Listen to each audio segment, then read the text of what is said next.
An explosion and raging fire at a fireworks factory near the Indonesian capital has killed at least 47 people and injured dozens, according to AFP news agency.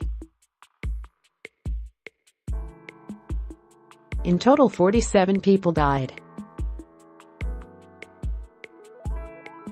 We don't know for sure the number of people who are still unaccounted for, Harry Kurniawan, Tangerang Kota police chief, told Kompas TV. The fire began on Thursday morning at the factory located in a warehouse complex in Tangerang, a city in Banten province on the western outskirts of Jakarta.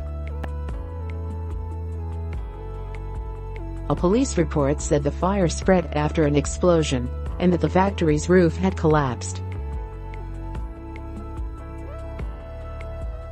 Kurniawan said dozens of injured people were being treated at 3 hospitals.